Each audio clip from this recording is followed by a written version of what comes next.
Hey guys, welcome back to my channel. For those who are new to my channel, my name is Bailey, also known as Body Fit Balance on Instagram. And today I'm going to show you how to make homemade pesto. It's nut-free and I try to use the least amount of oil as possible, so it's a little bit healthier than the pestos you can buy at the store. My friend Aubrey actually introduced me to this recipe, and to be honest, we just kind of throw things together, but I'm going to try my best to kind of tell you how much of each ingredient to use so that you can make this at home. It's super good. I love it. You can eat it with bread, pasta, crackers, vegetables. My personal favorite is to take one of the Birdseye lentil veggie noodles, which are my favorite, like amazing. And actually it's like the Alfredo one, and then put a tablespoon of this in it, and then put some grilled chicken breast and tomatoes and mushrooms in it, and it tastes like Noodles and Company's Pesto Cavatappi, my favorite pasta of all time, and you don't feel like crap afterwards. So that's my favorite meal to make with the pesto that I'm making right now. But it does take a little bit of time to get it all organized and ready to go, but I'm gonna go over the ingredients with you guys really quick so then you know what to get at the store. Most of these ingredients I bought at either Aldi's, Target, or Trader Joe's, and my olive oil is from Costco. But you'll need some Parmesan cheese, like a hard Parmesan cheese. This is about, how many? Almost a pound, but I won't use the whole thing. Whoops. I got this at Trader Joe's. I got these basil plant things at Trader Joe's. This was like $2 or $3 a piece. And then I just bought a basil plant too because I love basil so much. And then I got some spinach, olive oil,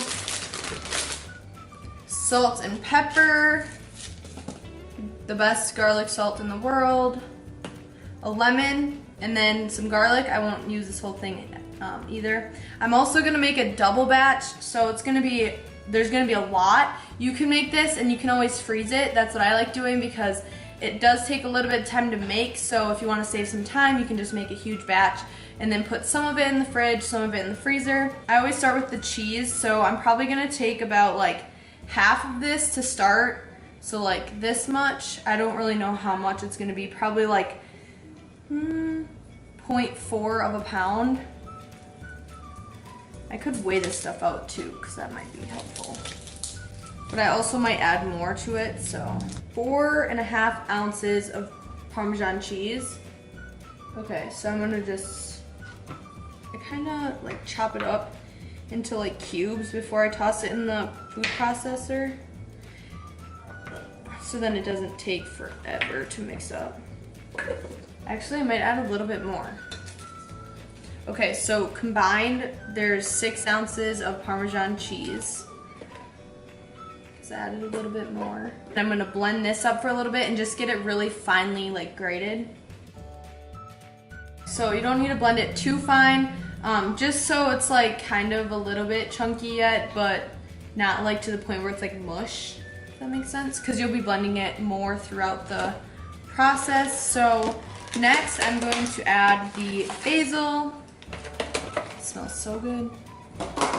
I like chopping off the like hard stems. I leave some of them on, but for the most part I like to chop them off.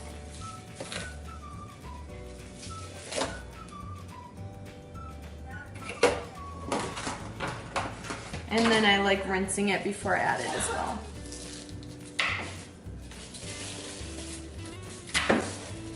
Okay, so I'm gonna rinse it, and then I'm gonna add 1 batch of basil in, and then get the other one ready while it's blending up.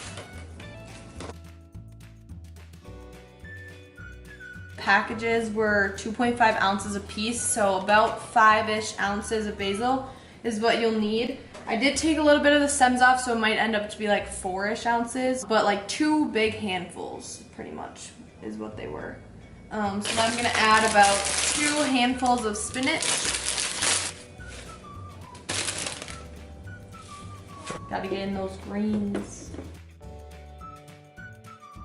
Okay, now I'm gonna add some garlic, which I probably should have added earlier with the cheese, but whatever.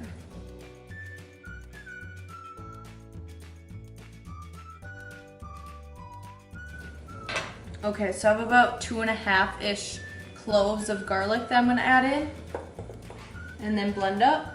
Next, I'm going to juice 1 lemon. How did a seed get in there? How do seeds fit through? That's why I bought this thing. Get out. Okay. There's a half a lemon. And I'm gonna juice the other half, but I'm not gonna add it in till like the end because I like waiting until the end to taste it and add a little bit more salt or lemon or garlic or whatever. So that's what I'm gonna do. Okay, so I'm gonna set this off to the side, and next I'm going to add some olive oil.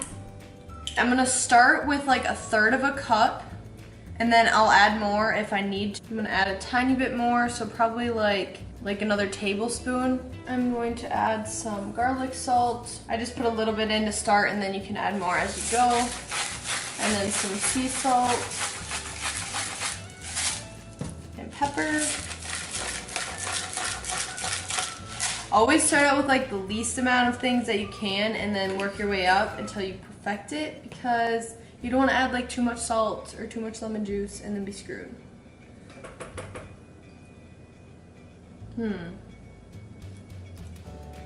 Needs more lemon juice.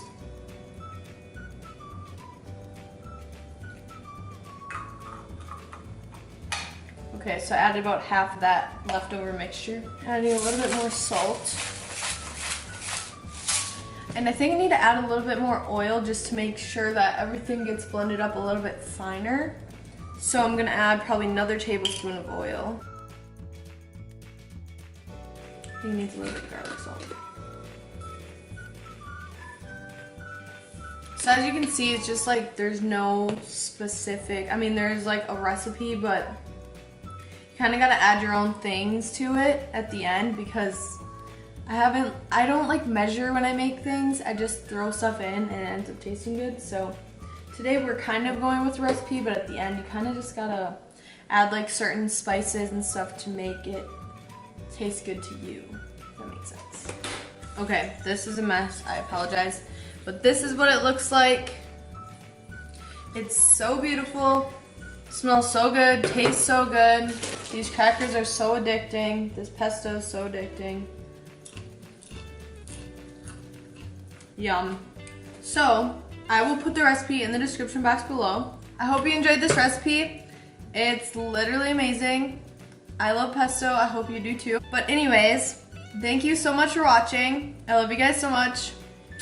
See you later. I figured I would also show you how I make the pesto cavatappi copycat recipe. So it's 1 bag of Birdseye veggie made rotini alfredo spinach and lentil pasta. You can buy these at Walmart or Target by the frozen veggie section. And then you just microwave that up. And then I have my pesto here. I'm sauteing up some mushrooms and tomatoes right now that are almost done. Here's the pasta when it's cooked. I just showed you a frozen bag.